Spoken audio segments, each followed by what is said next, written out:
Well, good morning. It's, the crowd is a bit smaller than yesterday, but it's coming, it's growing. I see people coming in and we had a tight, intense day yesterday. It was very good, actually. I think we got a lot of good feedback as well. People said they enjoyed it and had good sessions as well. Let's go into them soon. And you all attended the evening reception as well, did you? And Andriy Martinenko actually said that on the dance floor, he said the Czechs and the Poles were perhaps the front runners, the best represented on the dance floor. Any Czechs and any Poles here? They partied so long they are not here anymore. but yes. But that's what Andriy said, that they probably took the dance floor best. Hey, anyway, hope you enjoyed this day as well. We're here together until 1 o'clock. We have a coffee break in between and stuff like that. Then you have some sessions for some of you after lunch, which ends at 2 or something. But hey, anyway, let's cut to the chase. Bettina, as the expert moderator, I will ask you about the parallel sessions yesterday. We had 6 of them after lunch, and you sort of visited each and every one of them. What are your picks, reflections? I saw 2 of them, or listened to 2. Yes. I went to all 6. I had a short visit to all 6 sessions, which was very interesting. A lot of dedicated people sharing ideas, concerns, and practices. There was the one on the oceans, emphasizing how important it is to coordinate the plans that are for the oceans. There was a very interesting one on challenges for societal change, which emphasized how important it is to involve civil society, the importance of fact-based information. Then there was one on innovation for the digital and green transition, which I think emphasized something very important that we have here in the Baltic Sea region.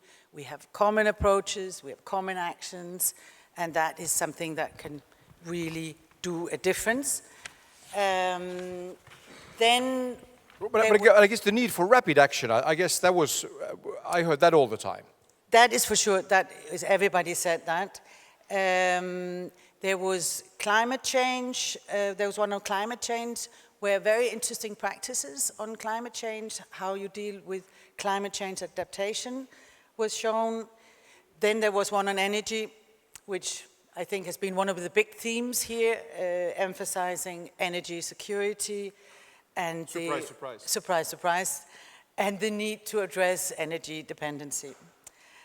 And the last one was the recovery after shocks, which discussed different ways of making society more resilient.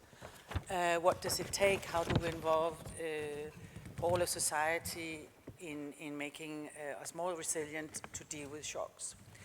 I think across the board, I heard 4 things. There were probably more, but a wish for more political will, for more political leadership, better coordination between different levels of governance, very important. Many mentioned that.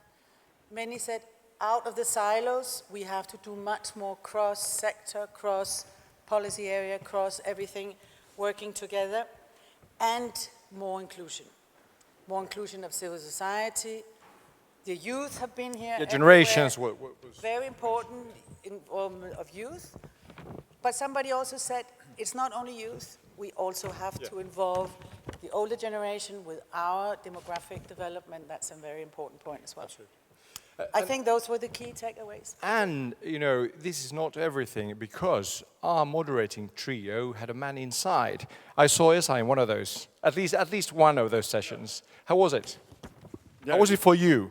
It was, first of all, we were very happy to have Dr. Christian Ketels, who is one of long-time kind of supporters and authorities of the research related to competitiveness and innovation in the Baltic Sea region. And he has been a bit kind of away from the BSR cooperation for a while, and invited him to come back and give a bit kind of a critical view from outside, that how does it look? And he challenged us that was it good? But still kind of gave us guidelines and proposals that how we can be still winners in this current wave of globalization, We were the winners in the first previous phase, but it's not sure if we will be in the future. But some good advice and some very concrete examples and enthusiasm, especially from Estonia, regarding the digital economy opportunities and even a contribution that a small country can do in the European and global scale. Good. Bettina, anything else? Do you want to wrap this up? I think this was it. Okay. I think it was great to see the engagement and enthusiasm of everybody in the working groups. Good. Hey, let's introduce the funding block. And we have the Interreg funding session with Elena Kolosova, Advisor for External Cooperation, Managing Authority, Joint Secretariat of Interreg Baltic Sea Region. That's a mouthful. And Juha Magnusson, Team Leader at Directorate General Regional and Urban Policy, European Commission. Is Johan here already? There's Johan. Welcome on stage so the audience can see you too and get introduced. And we leave it to you here. I guess Elena can take over and see you here later then. Thanks. Thank you so much, Peter, and good morning. So me and Magnusson will continue with the funding session, and we will start with Interreg Baltic Sea Region. So yesterday it was indeed a very warm reception, and I was wondering and worrying a bit if we will get enough people to this very morning session, because there were some very welcoming words to the after party, but I see that many of you have come here, and actually some of my colleagues, the policy area coordinators, were saying, don't worry, it's about money, people will come. And indeed, it's a lot about money. Maybe if you know Interreg Baltic Sea Region, since the adoption of the strategy, we've been working very closely with the policy area coordinators. More than 250 million euros from our program were already invested for the implementation of the strategy throughout 2 funding periods. But what we also believe in our program that we are more than money, because we also create the environment for cooperation. This is our core value, and this is where we share this value with the EU strategy for the Baltic Sea region. We're here to bring people together, to work together, and to put, finally, plans into practice. And this is what we also tried to put actually into focus in the new program period, more focus on implementation, so more real actions, more practical solutions. Through projects, this is what we do. We finance projects, and we also finance platforms that bring together different projects from different Interreg programs, from Horizon 20, from Connecting Europe facility, all together for the better connected region. And this is how we try to drive the transition for the green and resilient region in the new funding period. So, I work in the Managing Authority Joint Secretariat of Interreg Baltic Sea Region. We are located in Rostock and in Riga, and we are about some 30 people working for the better connected and sustainable Baltic Sea region. And together with my colleagues, we would like to talk a bit the implemented projects and the newly approved projects. Then afterwards, as I already mentioned, we've been enjoying very good cooperation with the policy area coordinators of the strategy. So we invited 3 of them to share the achievements and also their ideas what the next steps should be. Then, as I said, it's still about money, and that's why we would like to introduce you the new program and explain you how you can get ready for the new calls of applications, how you can plan new projects for the implementation of your policy areas. So, and now let's go to the first presentation by my colleague Sebastian Hentsch from the project team of the Managing Authority Joint Secretariat on the implemented projects and the new projects. So, Sebastian, welcome. Thank you, Elena, and good morning from my side too. Thank you also to our hosts once again here in Lappeenranta and Finland. It's amazing to be back on stage and looking into people's eyes instead of into cameras like we did last year in another amazing annual forum. In the next few minutes, I will try to connect the EU strategy for the Baltic Sea region with the achievements of our program and its projects. Starting with the now closing program, on this next slide, please. Thank you. We will also have an outlook on the planned contributions by the first project selected through the new funding last week and in June already. Let's indeed have a look at the objectives of the strategy once again, as we see them here, and connect some figures to those. Another click, please. Overall, nearly 142 million euro out of the Interreg Baltic Sea Region, region's funding from the European Regional Development Fund have been allocated to projects only the projects closely connected to the strategy and its objectives in the last years. There was a focus on the aspects of increase prosperity and safe the sea, taking the majority of that budget. Based on those objectives, on the next slide, we can see a numerical summary what has been achieved on the level of the different policy areas.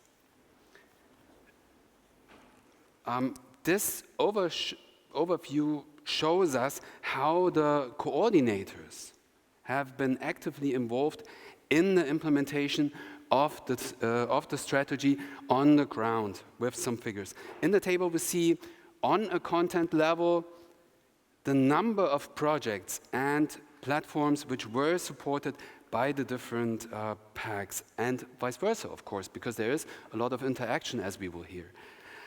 We will potentially hear more about that in the talk with the coordinators later, I'm very sure.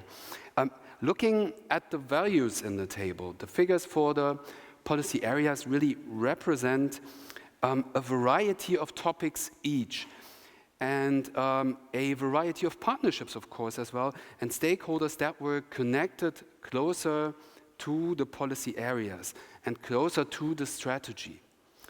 If we look at policy area innovation, a bit highlighted here with 25 projects, this includes such different accents like digitalization or also blue growth, and therefore also very different stakeholders too. To pick one more, we see PA energy as well, and there it has also been broad. We have seen sustainable energy with, let's say, offshore, but also energy efficiency being driven. All the packs have aimed to support innovative and creative projects from across the region. It was and remains a core task to connect the different stakeholders around the Baltic Sea to the strategy, to the specific areas, and to also connect these topics. And I think this we have heard in the workshops yesterday, that this interconnection, being broader, being horizontal, this is really important. Next to working with projects or other means of support, work of the packs also included the pre-selection of seed money projects or their active participation in platforms. Beyond those figures and statistical level, let's come to some specific cases or examples on the next slides. Number one, so the most important tool of the new and old program are and were, of course, projects. And it is tough to pick some from the many great initiatives that we have seen and that have been realized. Still, for the illustration of the connection of the projects to the strategy, one such would be Alliance. In the original project dealing with blue biotechnology and the goal to advance sustainable blue growth in our region, 29 partners realized a considerable number of demonstration cases and other aspects of capacity building. Why do we mention the project? Realizing the above in connection with actively strengthening efforts in the context of the work of policy areas, bioeconomy and innovation, the partnership managed to raise awareness of a variety of tools, knowledge and events around the topic of blue biotech, which is a part of the intended actions of both policy areas. And this is this connection. This project is also a good example as it cooperated with a range of initiatives and also managing to actively involve companies, which is important to the program too. Talking about other accents, and as mentioned earlier, next slide please, platforms provided an opportunity for a variety of stakeholders and initiatives to combine and bundle their efforts. This special project type has been a strong means of encouraging cooperation in the context of bundling activities, especially in influencing policy processes in the macro region. One such project was the Bsr Water Platform, as we can see here, which helped connect and integrate different initiatives like IWAMA, best and manure standards. The main focus was accordingly on merging different approaches around water topics. Under the leadership of the Union of the Baltic Cities Sustainable Cities Commission, 10 partners cooperated and bundled relevant materials, as well as actively providing input to regional policy development. Due to this breadth and depth, also the actions supported by both PA Bioeconomy and PA Nutri were connected and benefited from this project. Based on this and other platforms' success, there will also be calls for platforms again in the new program at a later stage. Which brings us to the present and future. On the next slide, the goal of the new program in a strategy context is to, one more click please, is to continue mobilizing stakeholders from around the region. This is to help them develop solutions and to transfer knowledge to advance policy processes.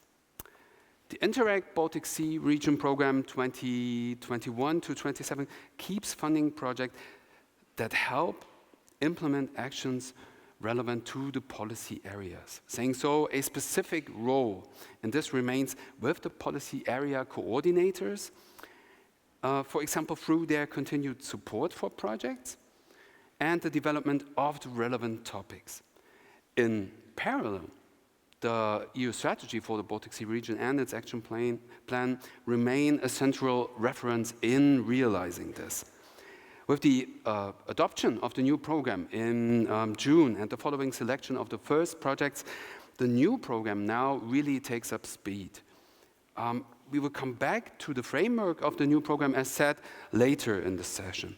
Let's now have a glimpse at some figures and the intended contribution of those newly selected projects to the EUSBSR on the next slide. In June, we have seen the selection of the initial 17 small projects, and just last week, the first 31 core projects were picked by the monitoring committee. All of them plan a contribution to at least one policy area, many to two or even more. And in a number of topics like resilience, we have seen very clearly planned contributions to the different policy areas within the strategy. For example, in combining policy areas, spatial planning, and innovation. Picking another topic, not only has the new objective on circular economy been met by a good number of relevant and finally successful applications, the partnerships intend to contribute to the policy areas through clearly addressing the connected actions around circular economy, for example, of PA innovation in combination with PA bioeconomy. But quite some projects also intend to bundle this additionally with PA Nutri and or PA hazards. We are really looking forward to seeing the actual contributions in this context in the next years. Mentioning some examples and contributions already, let me now pass to Elena again, who will certainly have more input from the coordinators as the main actors or as some of the main actors in supporting an active implementation of projects leading to a greener and more innovative Baltic Sea region. Thank you. Thank you so much, Sebastian. Yes, then we will continue to the talk with the policy area coordinators to hear their reflections and to hear their ideas. So that's why I would like to invite to the stage Elīna Veidemane, a coordinator of the policy area Spatial Planning from the VASAB Secretariat. Hello, Elīna. Then I would like to invite also Esa Kokkonen, yeah, you know Esa, so the coordinator of the policy area innovation from the Baltic Institute of Finland. And finally, Edvarts Emersons, coordinator of the policy area energy from the Ministry of Economics of Latvia. So, very good to have you here. And we've been talking a lot about the projects, and actually we've been enjoying this good cooperation with the policy area coordinators for many, many years. But at the same time, we always like to remind that Interreg Baltic Sea Region is just a tiny drop in the EU funding ocean of the possibilities for the implementation of the strategy. But at the same time, we do have very bright examples of the implemented projects and the achievements. So this is where I would like to start. So Sebastian presented quite many projects in all actually of the policy areas with PA innovation, I think, championing in our program. So that is why I would like to ask how actually our projects helped you implement some of the actions in your policy area. And maybe you have also some examples how regional organizations and the residents benefited from this cooperation. So yeah, let's start with Esa. Thank you, Elena, and thanks for also having me in this panel. I've of course been actively as a Finnish Baltic Sea and EUSBSR organization involved in the forum. So sorry about being doing so many sessions here, but this is my everyday work. I'm main coordinator of policy area innovation, and I'm been working in last program period in this capacity, and also at the Baltic Institute of Finland very closely with the Interreg Baltic Sea Region program, and. Of course, the whole Baltic Sea family of networks and organizations, we have Interreg Baltic Sea Region has been already for many program periods the most important, of course, financing program for the region and its cooperation. And for the EUSBSR, it has been very important that there has been this close collaboration from the beginning, and now we are again in a very interesting stage. But looking at the previous program period, and you saw the numbers that in innovation, which is obviously a hot topic, and it's also kind of a horizontal topic, that innovation is also very cross-sectoral, and many of our activities have been also connected to other policy areas.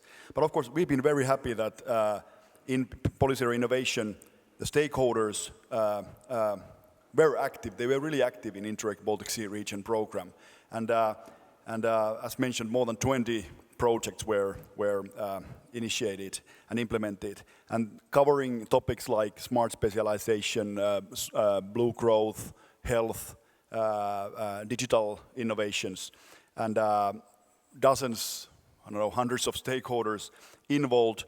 Very concrete results created, many of them fresh recommendations, results on which we are basing our current activities in policy innovation.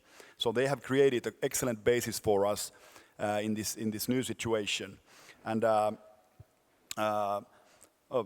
just to mention that the regions have been active. Yesterday we discussed about importance of multi-level governance. We have to say that in policy innovations, the regions and cities have been the most active stakeholders, and especially in the framework of coordinated smart specialization, regions have, I think that we have been able to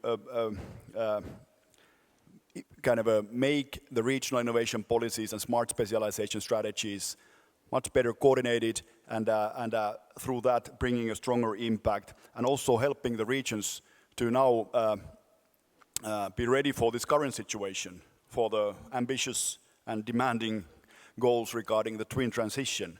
and Esa. better connected also European-wide. Yeah. So a lot of interesting stuff, and thank you for Interreg Baltic Sea Region. It has been very important for that. Yeah, I think there was quite an interesting platform actually implemented in policy area innovation through our program, Bsr S3 platform, so on smart specialization. I know that you were quite happy together with the partners. One or two maybe achievements of the platform that you could mention. Of course, that's smart specialization related platform. It's a policy development, and it's then something that sometimes is difficult to defend in that you are just developing the strategies and policies.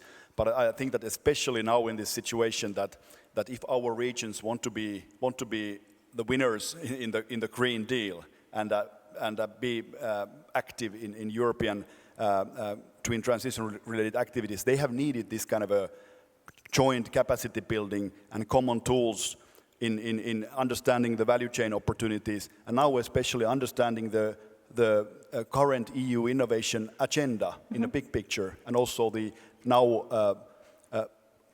future new EU innovation agenda on which we are, through that ecosystem platform project, we are quite nicely connected. So BSR and our regions are actively participating in the European policy dialogue at the moment through that platform. And it means, I'm sure it will mean new financing opportunities and new development resources for the stakeholders in the future, already during this program period. Okay, but to the new program we will still move, and let's stay with the old program. And Elīna, VASAB in general, and of course policy area spatial planning were also very active in project implementation in spatial planning and maritime spatial planning. What are the projects or platforms that you could mention here from Interreg Baltic Sea Region? Yeah, thank you for having me here. And actually, to continue what Esa said, I think I can also add to it that projects have served as, very beautiful example of bottom-up approach, showing what is really needed for our stakeholders, what are in their needs, and how they working together also can provide some very useful solutions that can also be transferred to other regions, other territories. As for us, policy area spatial planning coordinators, we see that projects have served actually as a test beds where we can test different approaches, different concepts in practice, adapt them to the local needs, to the local circumstances, and then also provide recommendations for further policy building. And here, this is also been very important for us as policy area coordinators, as for VASAB, which is one of the co-coordinators of the spatial planning, and also together with HELCOM. In recent years, we have been working with renewing of our policy framework documents, namely the new VASAB vision for 2030 and also the roadmap for maritime spatial planning.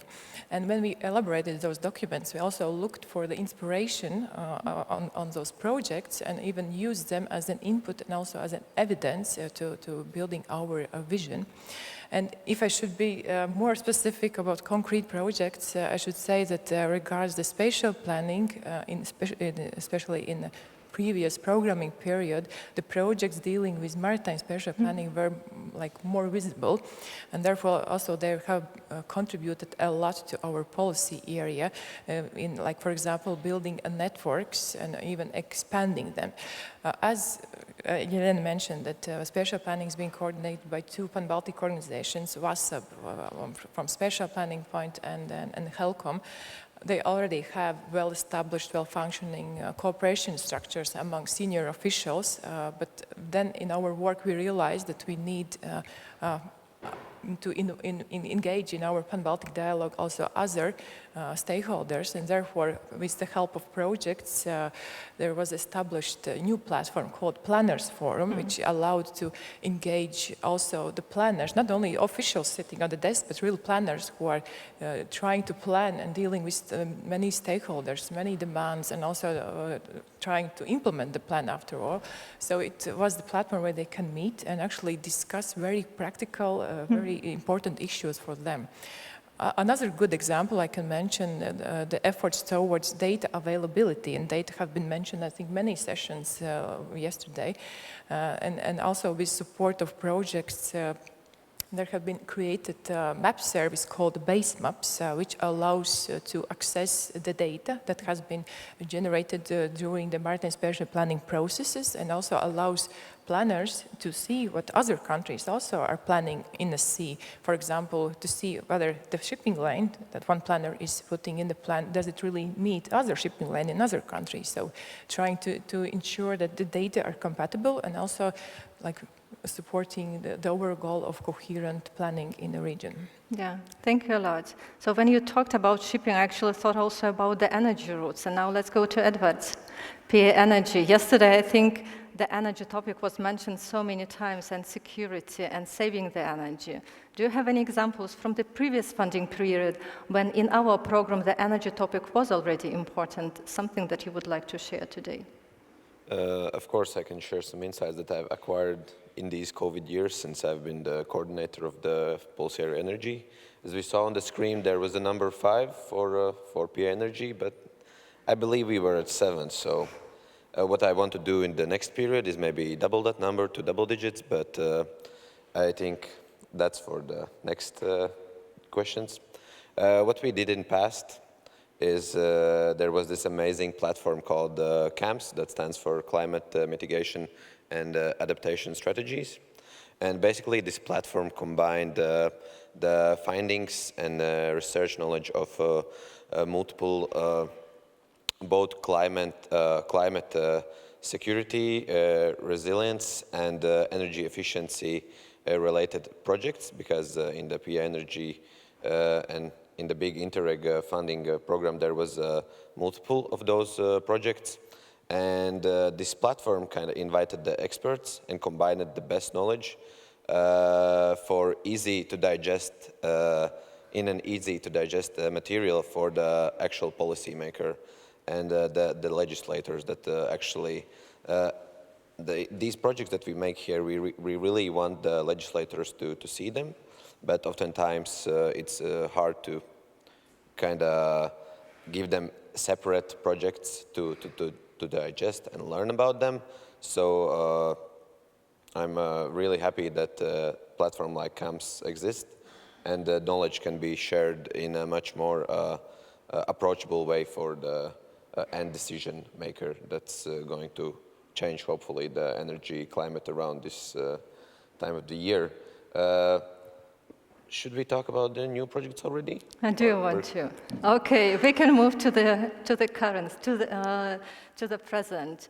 And Sebastian mentioned in his presentation that already close to 50 projects in total were selected by the monitoring committee in June and September.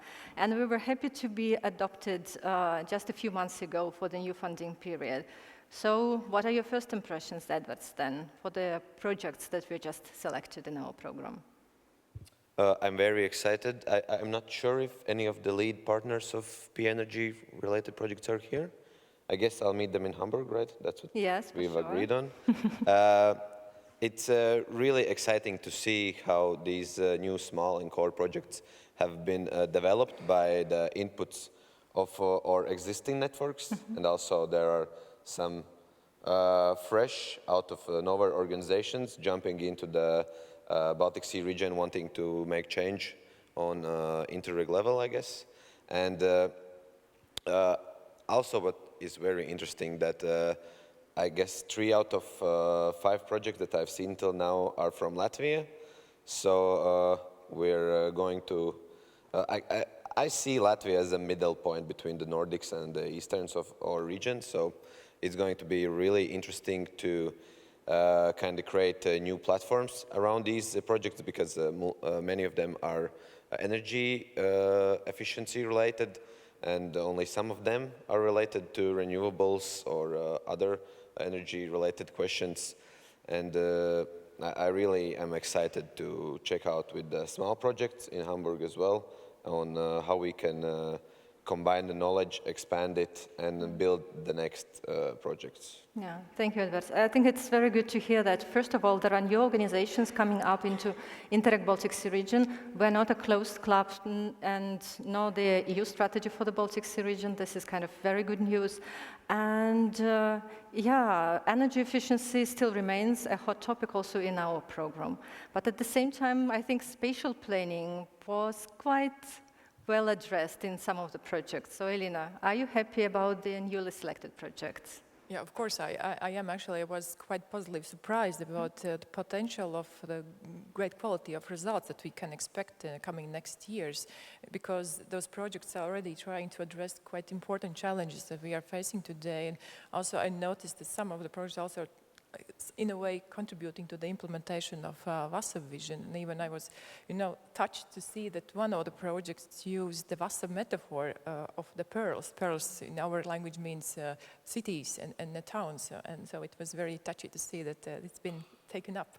And you're right, the spatial planning was not like the main focus of this call. However, I noted that some projects addressed also spatial planning as an additional element that could help this project implementation. And here I probably could point out those projects that are dealing with energy transition in local municipalities, about greening the transportation, also the projects that are trying to work across different sectors and therefore trying to contribute to this multi-level governance. So from spatial planning point of view, we are really looking forward to the results of the projects that also can help in our policy building.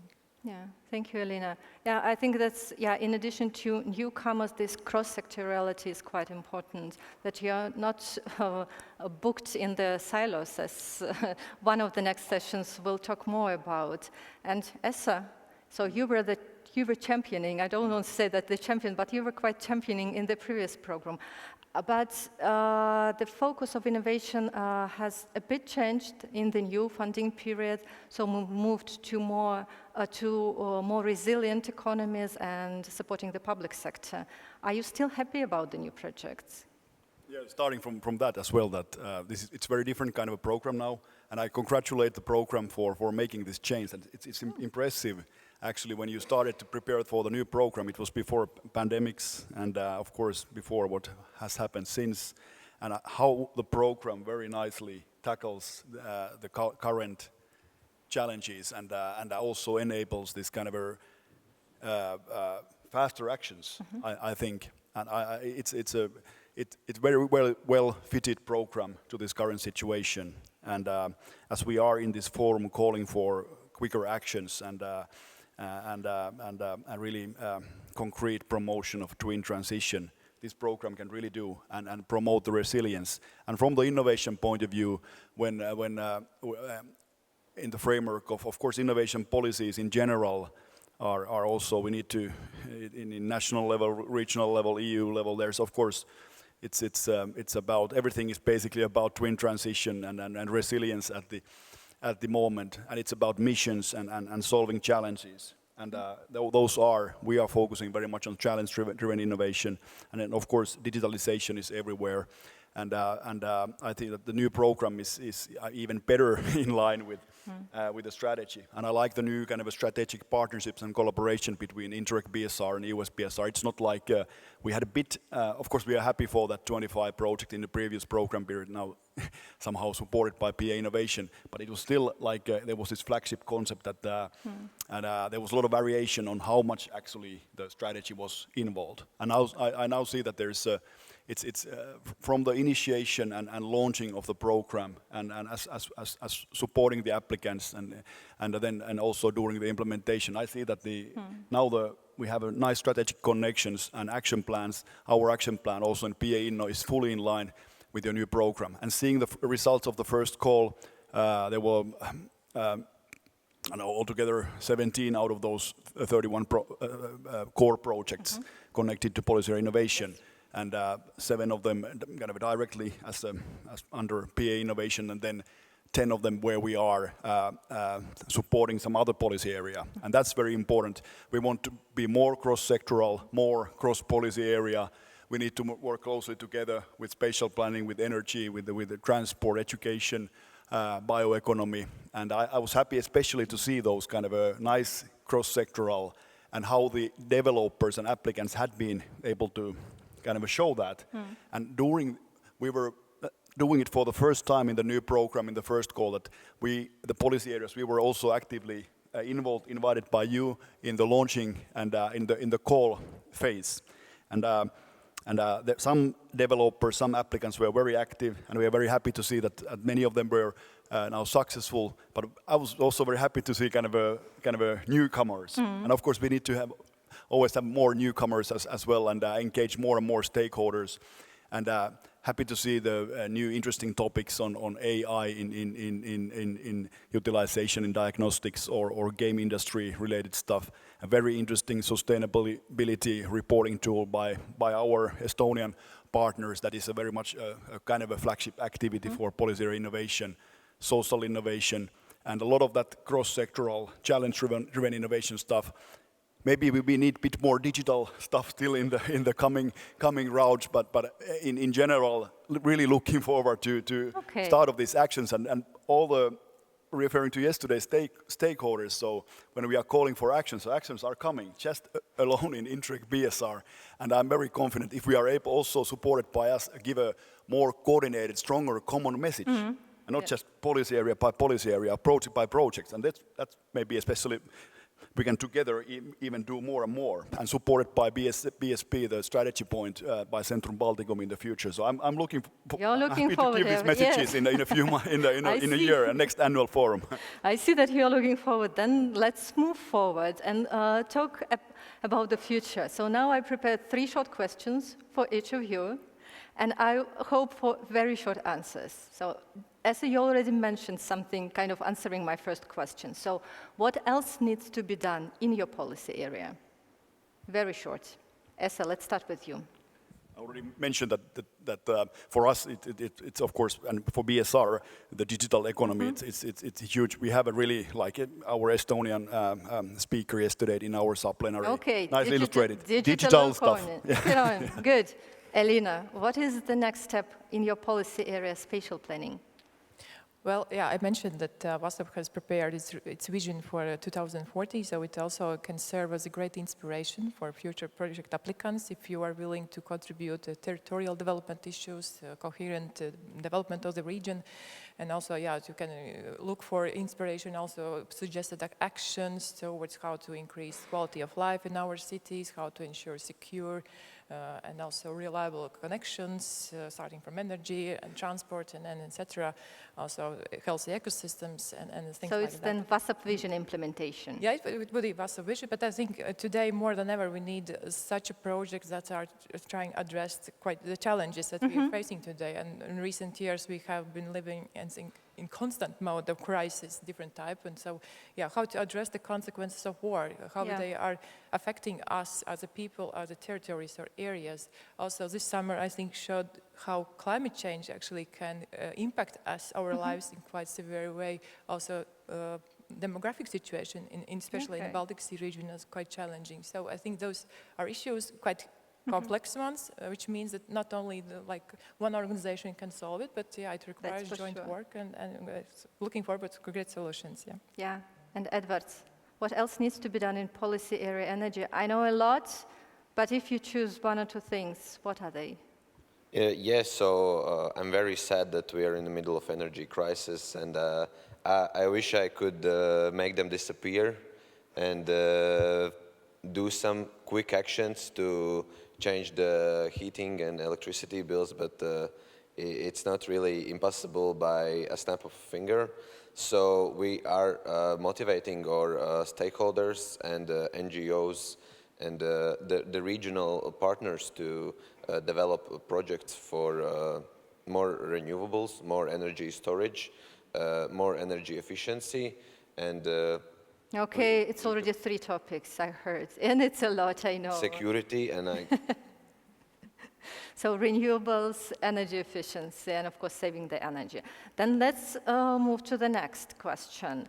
So who should take the lead in planning, developing, or implementing these topics that you just mentioned? So who should take the lead? Esa, let's start with you. Of course, stakeholders and innovation stakeholders in our area, they are leading and we are supporting. But we need to make sure that we are relevant, we are available, and we are part of the relevant discussions and networks, and of course, the strategy framework and collaboration and support from Interreg BSR helps us. I think we have now the tools. It's not about that. No. We about can do it. Who can take we the can do it, and it's us to be. Of course, we need to have a clear focus. We shouldn't try to solve everything at once. And this is especially for policy innovation when it's such a wide topic. So we need to be very careful with that. So, but stakeholders are leading, and in our case, we have to say that regions and cities are really active, and that's I guess if we are lacking some of the political leadership in high level, as we discussed yesterday, that's reality. Yes. But also, it's not just about that. And that kind of a leadership can build from the regional level, local level as well, and that's, I believe that's especially in our case, local and regional level leads. Okay, yeah, that's good actually to hear, because for our program, local, regional, sometimes national authorities are the core target group for the project implementation. Elīna, in your case, who should lead the process? Well, first of all, I should say that, of course, spatial planners, they are dealing or communicating with many areas and trying to balance different interests. But of course, spatial planners are not the supermen, or even the best spatial plan will not solve everything. So we need other stakeholders, we need other engaged partners who are willing to work together and join forces to address the challenges that we are facing today. Yeah, okay, cross sectors. And Edvarts, who should lead the energy actions? I think the municipality level is a pretty good aim for the projects, because they're capable to deciding and actually seeing how the projects can change their local landscape. And also I think that the companies should use more of our projects to increase energy efficiency, green energy, and produce actually CO2 neutral. Yeah, okay. Yeah, good to hear. So actually these are the actors that can join our, but also many other programs. And the final question.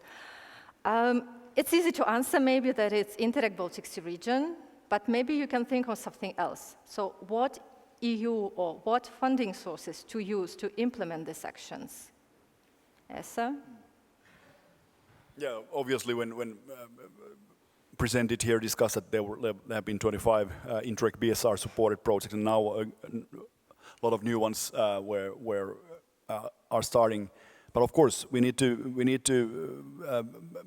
be more active and invest more in Horizon funding and other European funding instruments as well. And when cross-sectoral collaboration is internally very important, that we need to not work in silos, but work across policy areas. But also, what is the second kind of a strategic important priority, especially in policy innovation, is that we need to be more Europe-wide, and we can promote the region also in the framework of wider European networks, and not just working within the region. That then brings us closer to hopefully also new funding opportunities. We realize that it's not easy. Of course, macro-regional strategies are very well integrated or embedded into inter-regional Interreg programs, and but in other programs the connection is not so relevant. But we can see very, very positive signs, and we already see some interesting Horizon proposals emerging and maybe soon starting, where the macro-regional strategies are a framework. And just to when I said who is leading, to come back to that this kind of ecosystem-based approach is of course very important in innovation. And if you need to name one, I say the local and regional level, because they are the most active stakeholders. But of course, the ecosystems are businesses, and they are national level government, and they are NGOs. So we need everybody and all the stakeholders on board. But I just want to, if need to name one, then I say that want to raise the importance of a local and regional level. Yeah, thank you. So some other funds exist as well. Elīna, what do you think about your policy area? Well, spatial planning is usually associated with the regional development and territorial cooperation. Therefore, for sure, Interreg programs are, you know, the closest ones to us, to our area, and that's also we are looking for inspiration projects in this field. However, also there are other research programs and also cooperation fundings, either coming from national level or also EU level, so it also can contribute to territorial cohesion perspective. Yeah, thank you a lot. And Edvarts? I'll start by thanking Gabor and Swedish Institute because they've been supporting some of our seed ideas that have now turned into Interreg projects such as Renovate that's going to start now. Yeah. And so Interreg, and of course, I have to mention Horizon Europe for more of a technical related energy projects, starting from all the new renewables to energy efficiency. But yeah, that's a very technical kind of research, lab level. Yeah, I think that's quite a good combination of being regional and then going into research and then looking for some other regional European opportunities. Thank you a lot for sharing your ideas, and I'm sure that this is just the beginning for the new funding period, and we will see and hear more from the policy area coordinators and from Interreg Baltic Sea Region. Thank you a lot, and then we will go and start now with a short movie. Thank you, guys.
So now we would like actually to invite everyone to take a look at the program because it was designed definitely not only for the policy area coordinators.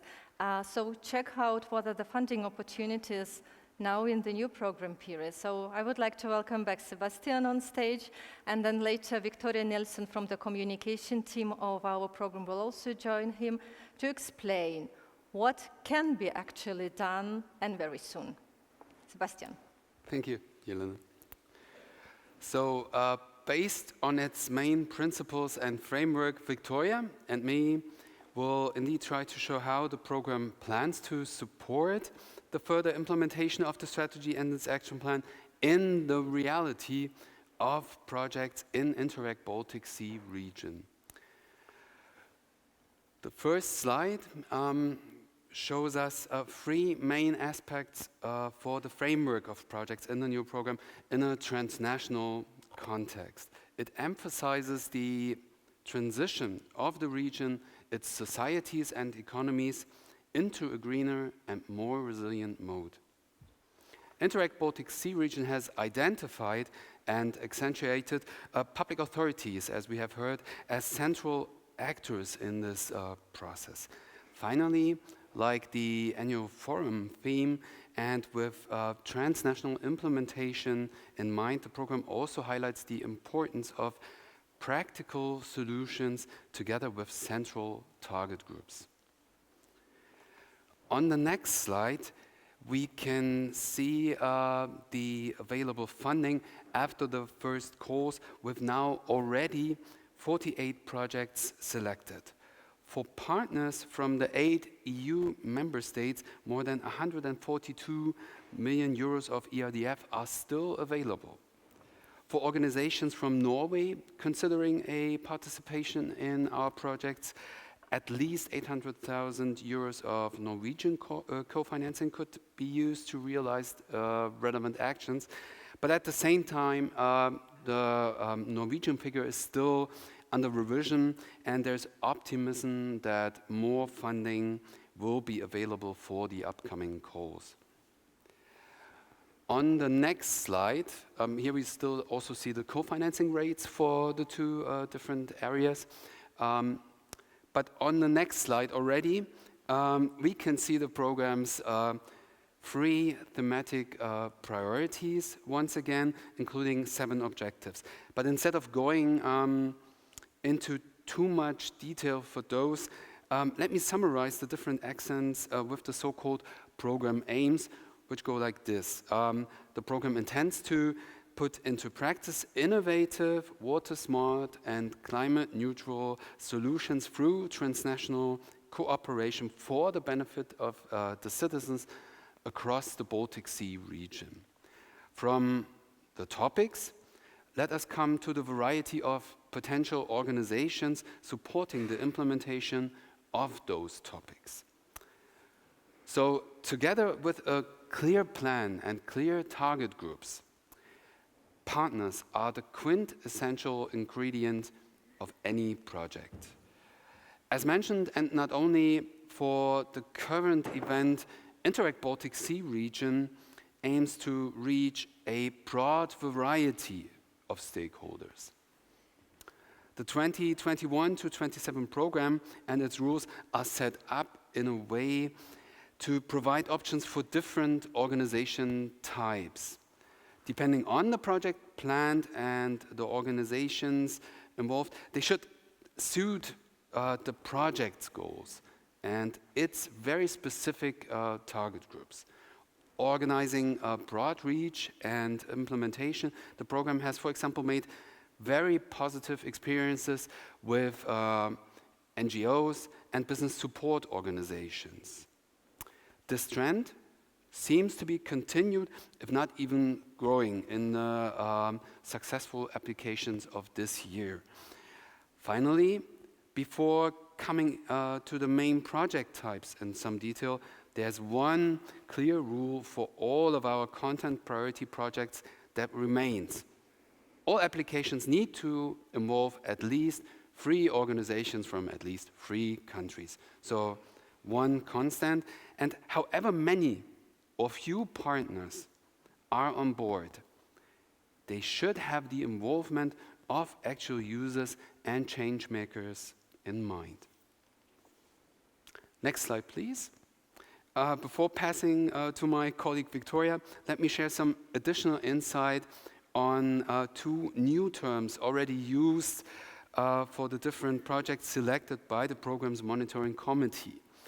Also for the next call to follow in autumn, these are in the center.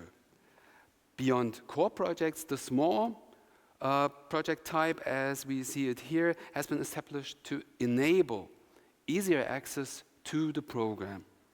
Making this possible, it works with simplified reporting, for example, through standardized and simplified costs.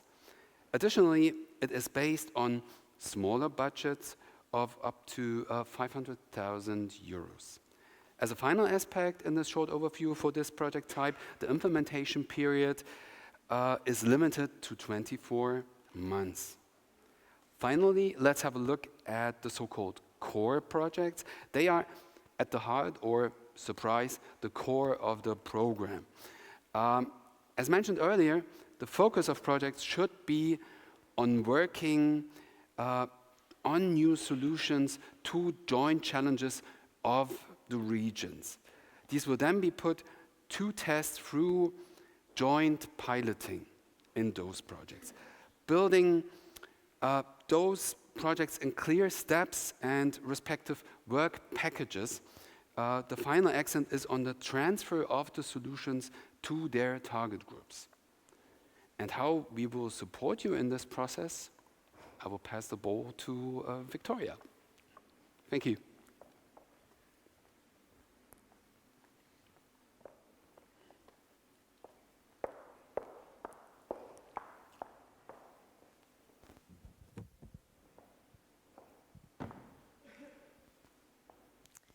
Yes, thank you, Sebastian, very much for presenting the program, its thematic focus, how many funds are allocated for the upcoming calls, and also type of organizations and projects that we're welcoming in our cooperation. My little presentation will be to make sure that you know where to find more information about our program and also how to get ready for the calls. And we have calls soon, this autumn. Next slide, please. And one more click. Good. So we will be launching second goals for core and small project applications. So please stay tuned and get the recent updates following our portal, the program portal, following this link, and we continuously update the pages with their most relevant information. So stay tuned with us. Also, we are intensifying communication with our stakeholders through different social media channels. There will be the last slide about this. And also, if you are not a subscriber yet, so please, because in our newsletters, we also provide more information. Yes, thank you, Sebastian.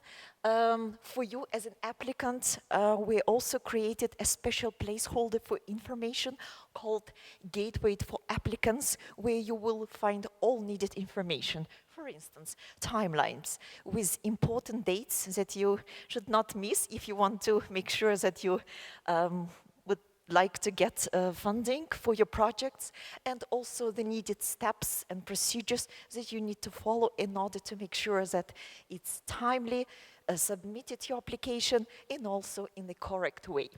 We also have available supporting documents.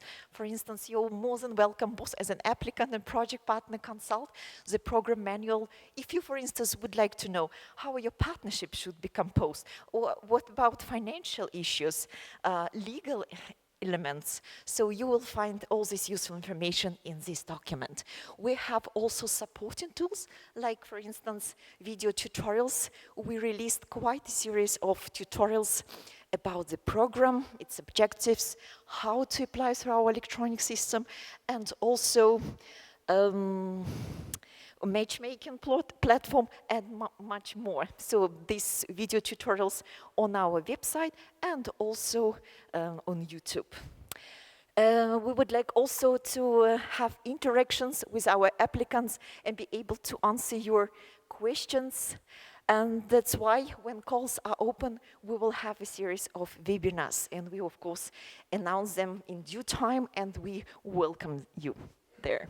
Next slide, please. Saying this, if your organization is newcomer and you don't really know where to start, we also have this Interreg Baltic Youth Funding simplified landing page, where you in a very easy way can track steps of the application process. You can check, for instance, if your idea fits our thematic priorities, and also fit if your organization as a legal entity fits this type of organizations that we're dealing with. and much more. So it's easy to digest this information, and it's exactly designed and tailor-made for you as a newcomer to our community. So please welcome, check. Next slide. Yes, what else you can do in order to get on board and connect to us? We have a matchmaking platform. The link is there on the top. And we have a big society there, big community, more than 800 members. It's secure. We have a variety of organizations. And you, as also policy area coordinator, more than welcome to join it and check who are online and who are sharing ideas. This platform has great searchability functions. And you, for instance, can develop your project idea together with those people who are in this community. You can join the established groups, or you can build your own. So, please, we are welcoming you to this. Next slide.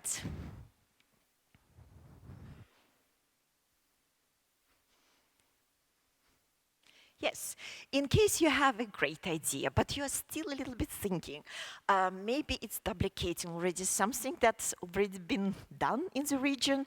How can I check this? For your inspiration, we have a great compilation and collection of outputs and achievements delivered of the completed projects. So you can check our project library, and more information will come to this project library with the new projects that have been mentioned by Sebastian already. Next slide.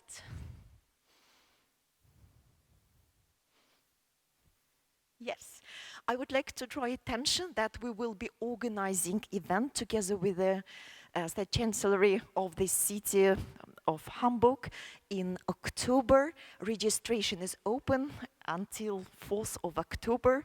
So it's a perfect opportunity for you to connect to our community, to hear more about the program and also about the upcoming calls.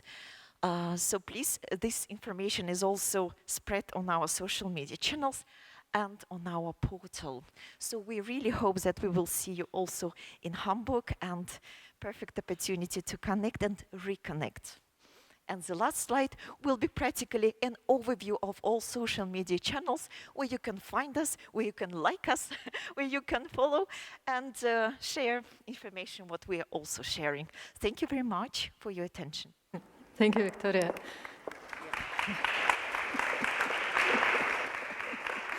Yeah, thank you, Sebastian. So what else can you add when Victoria offered you that you can like us? Yes, you can like us, and we hope that you are planning to come to our Hamburg conference, where you can learn more about the funding opportunities, where you can meet the monitoring committee members of our program, where you can also have a chat with the policy area coordinators, not only with Elīna, Esa and Edvarts, but some others.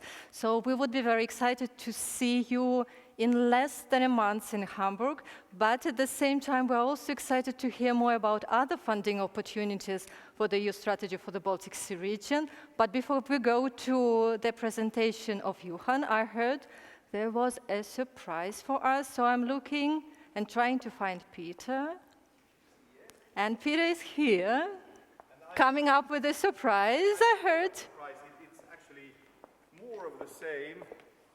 Thank you, Elena. More of the same we had yesterday. I know whether we will be handling sort of pizzas or lammkuchens or smörrebröd, or this time with our hands around our back. Well, let's see what happens. Iina Tiitula, it's all yours again. Thank you. Do you need me here to test it out? Okay. If you want to perform and show people how it's done. I think I'll do it from here. Okay. Hello, everyone. Good morning. Once again, we're going to have a healthy break, so I would ask you to rise up for the occasion. All of the movements can also be performed sitting, so if you prefer that, that's also very much fine. So the first movement that we're going to do, we have been sitting for a while, so we're going to activate our brains a little for this morning. So the other arm is going to point. Once again, it's the same. But now we're starting to count with the other arm. So we go 1, we switch into 2, we switch into 3, we switch into 4, we switch into 5, we go back, we go 4, we go 3, we go 2, we go 1. Try it once again by yourself. So we point 1, we point 2, we point 3, we point 4, 5, we go back, 4, 3, 2, and 1. Amazing job. Really good. We're gonna next do a little bit exercise to our head and the shoulder neck area. So we're gonna do a double chin and we're gonna do a turtle. So we want to see the neck in front. We do the double chin and turtle. 2 more times. Double chin, turtle, double chin, and turtle. Then let's try to find the normal neutral space for our head where we like to keep it. Next, we're going to start shooting bows and arrows. So we bring both of our arms right in front of us. We stretch the bow and arrow, and we return. We stretch the bow and arrow, so the elbow goes as far back as possible. Try to keep your shoulders down while you're doing it. We do it a few more times. Once more, both sides, and the last one. Again, with the jackets, it might be a little bit harder. Next one, we're going to do an eagle. I love to name all of these names with animals. So again, one arm is coming in front of you, and then we bring our elbows on top, and we try to match our palms together. So if we have some stiffness in our upper back, your palms might not be touching, or your jacket as well, yeah? And then we switch to the other side. We try to bring our palms together. Once more, we switch. And last time, we switch to the other side. Perfect.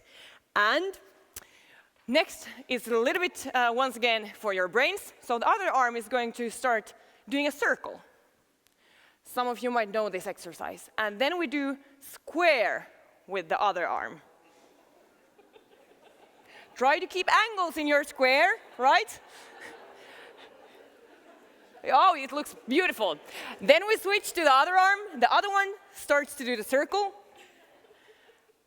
Often this is a little bit easier on the other side because our body just functions that way. Try to keep the angles again. And the circle is a circle still. Perfect. One last exercise that we're going to do today is going to be give yourself a huge round of applause. You're amazing. Thank you so much.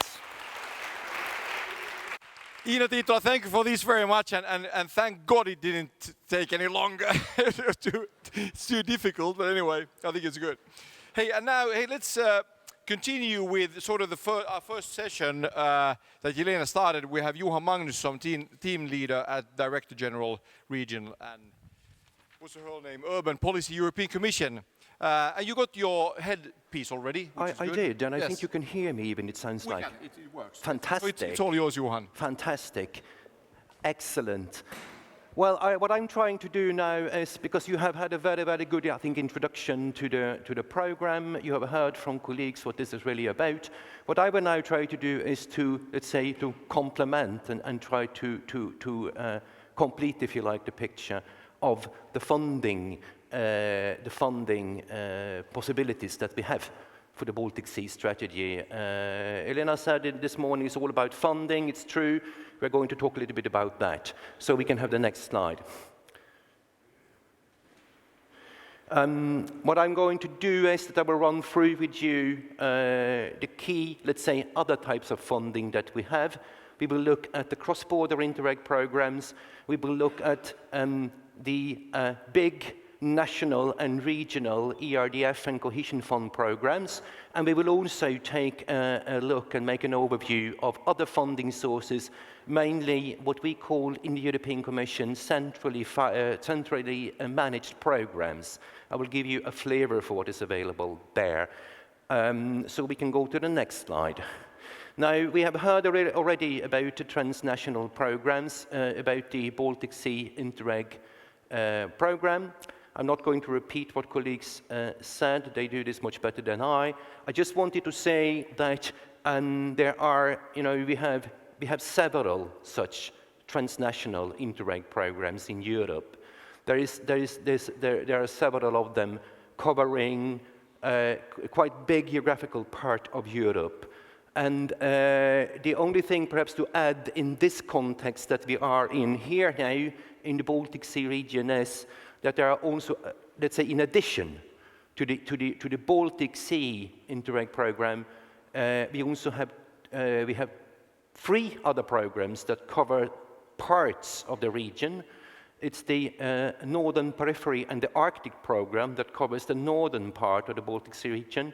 It is the North Sea program that covers, let's say, the western parts of the area, and we also have the Central Europe program that covers Poland and parts of Germany. So it's just to give you the whole picture. There are also 3 more programs. But we don't go into that in detail now. We take the next slide, and we look at, let's say, why it is important to secure funding from various funding sources. Now, here I'm going to use a word which you know, some of you probably sounds like terribly technocratic. The word is embedding. Now, what is that? What is embedding? I know that some of you know this very well, but for those who may find this a little bit technical, I'll try to explain this in a simple way. It is about trying to find and to use and to cooperate with other funding streams available in the region in order to do the best we can to fund the programs, the various activities that we have in the strategies. Now, this kind of quest for using better also other funding streams is nothing new, and I know that many of you here in this room, you are familiar with this, you have been working with this, you know what this is about. So there's already a lot of knowledge about this here in this room.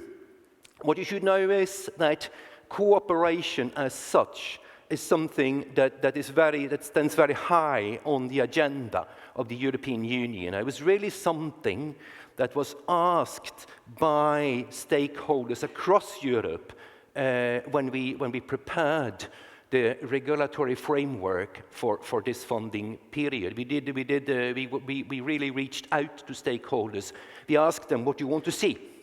And they had to rank a number of issues. And one of the topics that came out really, on the top was cooperation.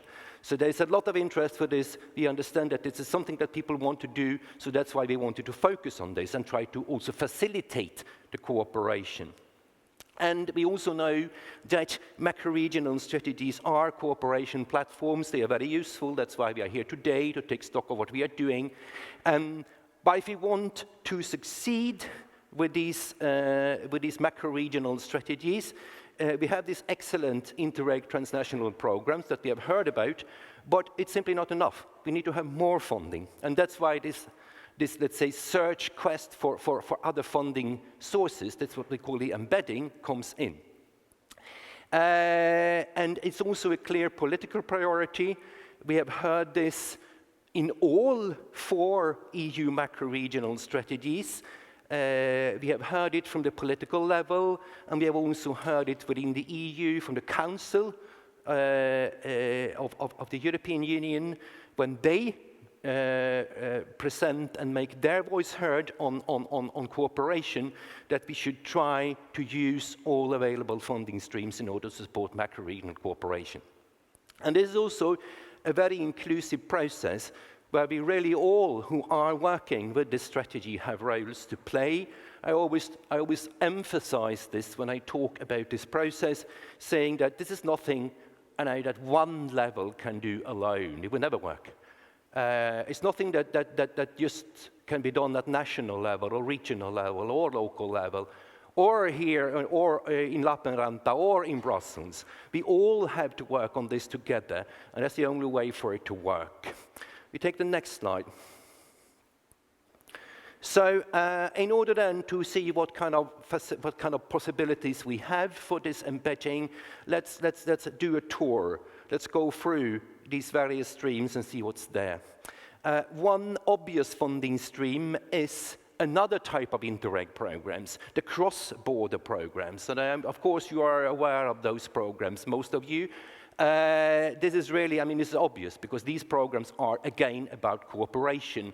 Cooperation is the very essence of these programs. So what we want to see is that also the cross-border programs deliver on the activities, on the priorities of the macro-regional strategies. So in other words, we want to see that the action plans of, well, in this case, the Baltic Sea strategy, and the topics that are brought up there are covered by these cross-border programs. And it's something that is the case, obviously. It's the baseline. And there are many of those programs. You can take the next slide. Just to give you a flavor again of this, you see on this very colorful map that there are many of those programs, and we have several of them, many of them also in this region. You see this on this map.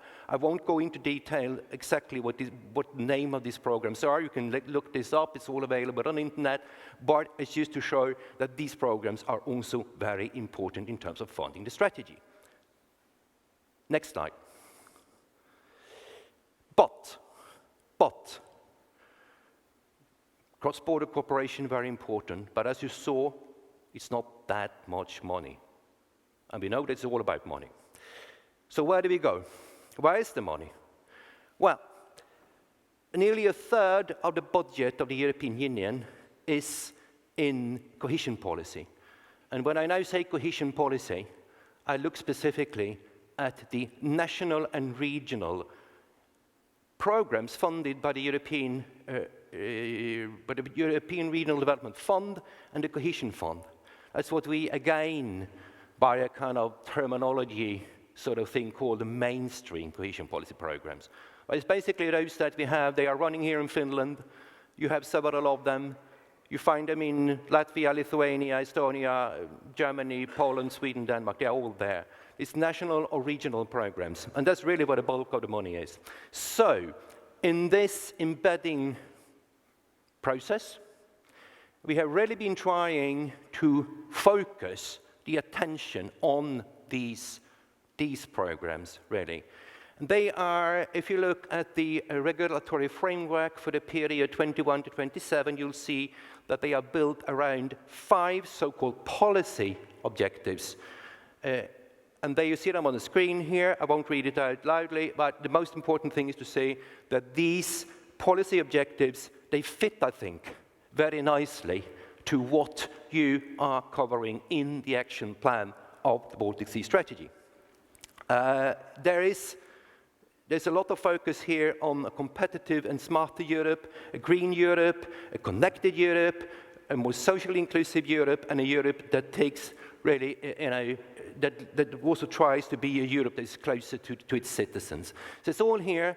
These programs they have to cover these areas, and we have been working really a lot on this to try to make sure that they take into account and that they refer in their documents properly to the macro-regional strategies and to cooperation as such. And we take the next slide. And again, just to give you here the picture, I adore maps, so here's another one. You can see here, because also a question of funding, it's basically so that there are, and that's normal, that the funding to these programs is more funding to areas that are, let's say, a bit lagging in development and less funding to, if I can put it in simple words, the richer parts of Europe. And that's basically also what you can see in this map. So the more money, the deeper colors, in simple words. And you can see here that there are some parts of the Baltic Sea region that have programs that have a lot of money. Others have a little bit less, but we are pursuing this embedding policy in all types of regions. Okay, take the next slide. And here again, it's just to give you an overview of what this is about. It looks very small if you put it in billion euros, but I promise you, it's loads of money here. And these, as I say, it also depends then on the countries. You can see here that some countries have much more allocation than others. It depends on the specific development needs in the region. But all in all, we are working a lot, and we do this again together with you in order to secure this embedding. And it's only if we work all together, that it will work. I think we should take the next slide now. There are specific in the regulatory framework for cohesion policy for these national and regional programs. There are specific provisions even in the regulation, in the Common Provision Regulation, Article 17 in particular is very important here, because it says that each programs have to refer to, it has to set out how they are going to support the macro-regional strategies and how they are going to support cooperation. And they have to do that at the level of each specific objective in such a program. And for those who are not entirely familiar with the terminology here, my message is just that this goes at a quite low level of detail. In other words, this is a requirement. If you draft such a regional program for a region or a country in the Baltic Sea strategy, you simply have to set this out.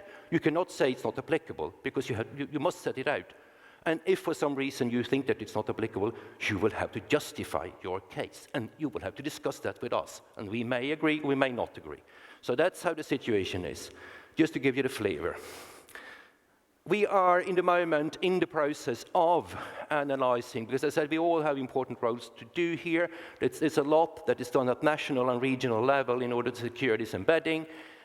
In the Commission, we also do a lot of work on this. We screen all draft programs, regional and national programs that come to us. And when I say we, I mean us, colleagues who work with cooperation and macro-regional strategies in DG Regio, in the European Commission. So we really screen this. When these programs are submitted by regions and countries to our colleagues who work specifically with a specific country, they have those colleagues have to send it to us, and we have to screen it, and we will check everything, and we will come back if we are not happy. So just that you know that we keep an eye on this, and we don't let things pass. We take the next slide. So that's, in a nutshell, about these regional and national programs. Very important in terms of funding. We have to secure funding from them, and we have to make sure that we also can monitor and evaluate the use of these provisions that are now put in these programs, to make sure that countries and regions are also supporting these strategies. But in addition to that, there are also other funds and the funding to look out for here. I will mention several, but I start with two, which are, I think, very important, that deserve a specific mentioning here. They deserve a specific slide. And that is our colleagues who work with maritime and fisheries, and our colleagues who work with rural development in the European Commission. It's their funds. They are the set part, we can say, a bit of our family of funding that we are working really, at a territorial level. So we are a bit in the same family. And here again, it's important that these funds also support what we want to do, the activities that fall within the macro-regional strategies. And these funds are also concentrating, they are focusing very much a bit on this, on the same type of issues that we mentioned here. For example, in the case of on the European Maritime Fisheries and Aquaculture Fund, there obviously blue growth is very, very, very important, and that's also something that falls very much in line with what the Baltic Sea strategy and also some other of the macro-regional strategies across Europe are pursuing. So those two are important. But we take the next slide. Here. Now, then we have a number of so-called centrally managed programs in the Commission, and you are, of course, aware of this. They follow, and it's important to say, they follow a little bit a different kind of principle in the way in which they are managed. Because if we look at the Interreg programs, well, they are managed really in the regions, as we have heard here now earlier this morning.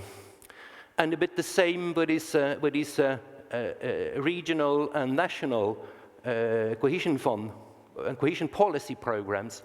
They are also managed either regionally or nationally in the countries, which means that they have a kind of a territorial feature built in them, which has this kind of, this sort of strong profile towards supporting the specific issues that apply in a specific region. Now, these centrally managed programs, they follow other principles, and they are normally based on competitive calls. They are open to all parts of the EU. And there are parts of the EU which are not covered by a macro-regional strategy, and they also want to have funding from a centrally managed program. So here, really, it's a bit competition and excellence that is the key, let's say, features rather than the territorial aspects. It's very important to have that with you when you look at these programs. Because they run really, and they are centrally managed. So they are like, here's a selection procedure where projects are selected by calls, which run centrally from Brussels, or which are like commissioned to some kind of organization that works directly for commission DGs. So this follows another way of working, but they are nevertheless important. And that's why we take the next slide. Because it is so that even if there is this competitive element in these centrally managed programs, and even if they in principle are supposed to cover the whole of the EU without any kind of specific favoring for certain areas, there are some openings also here. But first of all, let me say that because we organize in Brussels every year something we call the EU Macro-Regional Strategy Week. And I'm sure that, and I know that several of you regularly attend these events. And for those who don't, I just recommend you to do. We do them, we did it in March, in the beginning of March this year. We do them annually. I don't know yet when we will do it for next year, but I hope also during the first, let's say, part of the year. And we will also try, at this our ambition, to try to do it in personal mode for the first time after the pandemic. This time, but we will see. We'll come back to that. But nevertheless, we have dedicated, not this year, but last year, this event specifically to workshops looking at these centrally managed programs, where we invited colleagues from these other Commission departments who work specifically with those programs, and we, let's say, married them with the strategy stakeholders. We made it kind of be opened up. We made a door. We put them in the same room. So they could speak to each other. So we have really tried to facilitate this process to marry you with the people who work with these programs. And we have also identified specific contact points in these Commission DGs who work with these programs. And I'm also happy to see that actually, because you can do calls that are targeted, and some of the programs have done that. So we can see, for example, in the LIFE program that is managed by our colleagues in DG Environment, they have launched a specific call for projects that targets macro-regional strategies. It's the same in Horizon Europe. They have also, and Horizon Europe, it's a big funding. It's almost it's a little bit less than 100 billion euros for the period 21 to 27. LIFE is much smaller, by the way. But so there are also openings here, and there are more. This is just a snapshot of what's available. I know that some of you have also been working with other programs, centrally managed, Erasmus+, for example, and, for example, also the Connecting Europe facility. These are relatively small in financial terms, 4 or 5 billion. The big one is really Horizon Europe. That's where the big money is in this world. But just to give you the flavor, there are possibilities also here, but you have to look out for these calls, and you have to be aware what's going on. And that's probably the challenge here, because things are happening also in the world of centrally managed programs. I think it's time to take the next slide. Just to complete the picture again, there are also other funding sources available. I don't know how much you have been working with the European Investment Bank or other international donors and funding sources, such as the World Bank, the OECD, the United Nations, Council of Europe Bank, and others. They are also there, and there are also examples where they have been coming in, supporting projects and activities that are run within the framework of macro-regional strategies. I'm not familiar with how much this has been used in the Baltic Sea, but I know that it has been used in some of the other macro-regional strategies. So it's just again to complete the picture, to give it a full overview that there is also such funding available. It's probably not so much in terms of money. I think we have talked about what the real money is. That's in Horizon and in these national and regional cohesion policy programs. But it's just to give you the flavor. And then obviously also, there are countries that run national funding schemes that go in and provide a lot of support. Again, I know from other macro-regional strategies that there are some countries which have done this with a lot of success. Austria, for example, in the Danube region, and also Germany. Some German states have been very active here. So there is also such funding available.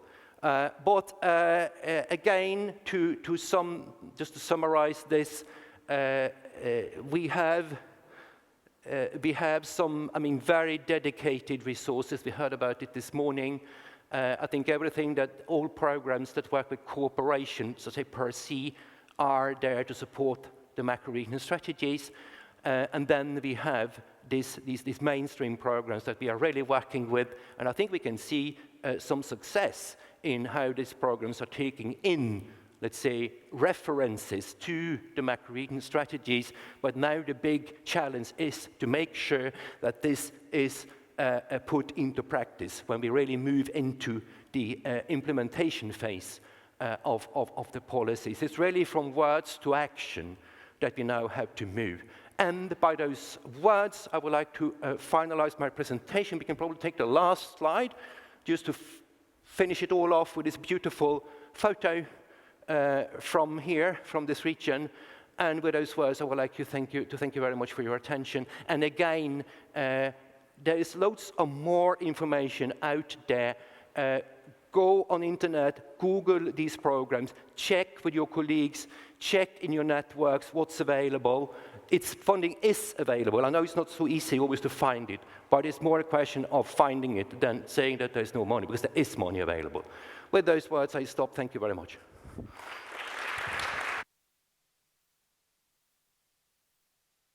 Are you ready for a bit of a coffee break and stuff at the moment? I'll grab the mic.